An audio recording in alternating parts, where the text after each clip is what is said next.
guys, welcome back to George Reads once again, where today we are reading chapter 16 of Slime by David Walliams. Last time in chapter 15, Ned and Slime flooded Envy's Emporium with slime, and now that's three if you count Edmund and Edmund because they're twins, 3 grown-ups that they have played tricks on. I wonder who is next for Ned and Slime. Please leave a like and subscribe if you're excited for this chapter and for the many more chapters to come. But without further ado, let's read chapter 16 of Slime. Make sure you subscribe. Chapter 16, The Perfect Shade of Green. From high in the sky, the island's park rolled into view. Slime had trans-slimed into a pterodactyl, the flying reptile that had ruled the skies millions of years ago. Ned was riding astride its back, with a smug-tastic. Walliams' dictionary has it, so please do not doubt its existence. What more proof could there ever be? Grin on his face.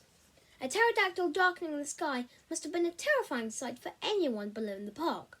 Not that there were ever people in Mulch Park.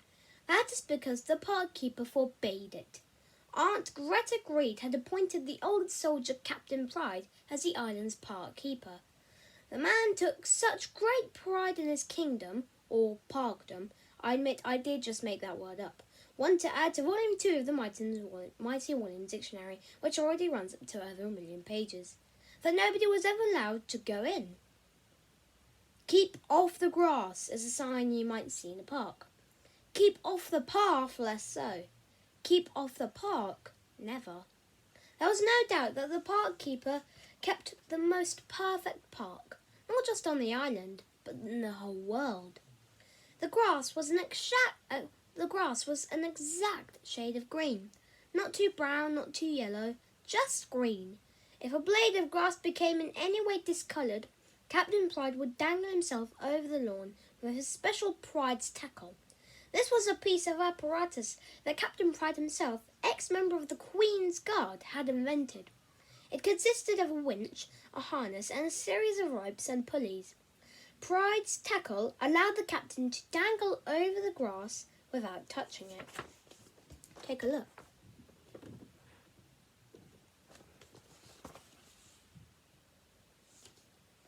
Then he would take out his 24-piece green felt-tip pen set with every shade of green imaginable and no other colours. Then, dangling just above the ground, the captain would colour in the discoloured blade of grass so it matched all the others perfectly. His pens consisted of bogey green, lime green, moss green, jungle green, frog green, sea green, emerald green, snooker table baize green, jolly green giant green, parrot green, acid green, leaf green, cabbage green, shamrock green, Wellington boot green, dollar bill green, green smarty green, broccoli green, olive green, mint green, forest green, military green, racing green, royal green. The park keeper was doing just that when he heard the flapping of prehistoric wings overhead.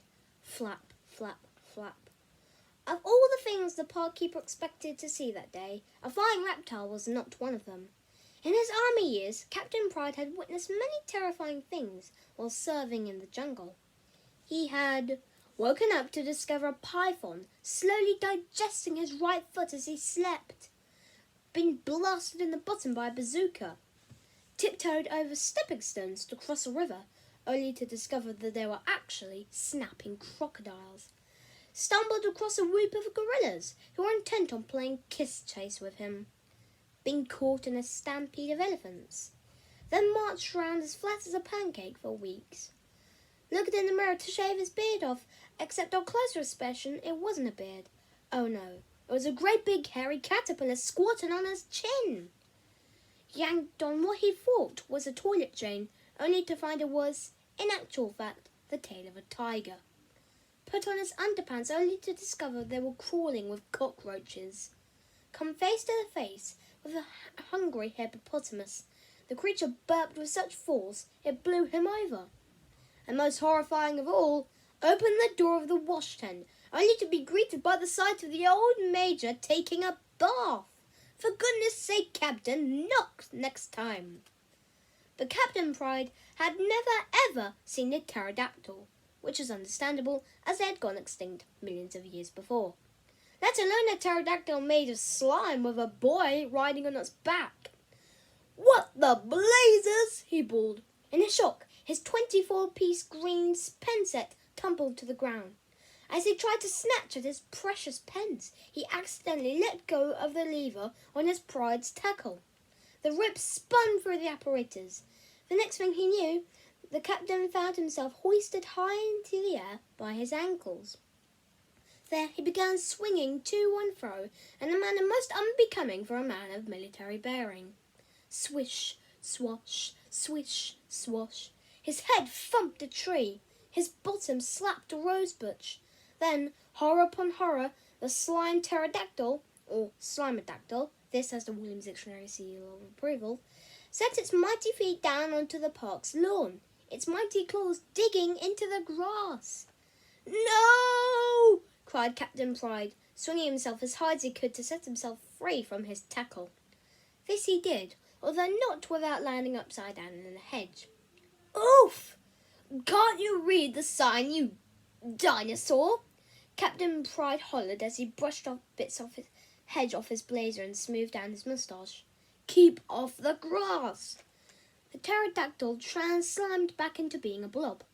Ned slid off his friend onto the park bench, which had never, ever been grazed with a bottom. After all, there was a huge sign that read, "Keep off the bench." "What the devil is that thing, boy?" demanded the captain. "It's my friend," replied Ned.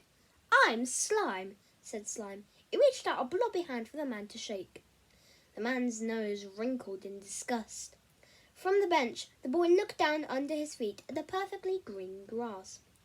"The grass is looking especially green today, Captain Pride," he chirped. "I said off! I brushed that grass only this morning," protested the captain, waving a toothbrush from his breast pocket as proof. "You have another sign that says, 'Keep off the path,'" remarked Slime. "Yes," replied the captain. "Well, where can we stand then?" asked Slime. "Absolutely anywhere you like, as long as it's outside my park. Now be gone!" But the pair were in no mood to go. The two friends shared a smile. Their naughtiness was about to begin. And that's the end of chapter 16. Well, I hope you guys enjoyed this one, and I certainly hope you'll enjoy tomorrow's episode where we'll be taking a look at Ned and Slime doing a devious trick on the park keeper Captain Pride. I wonder what it could be. But for now, guys, that's all from me. Have a lovely day. But until the next episode, goodbye.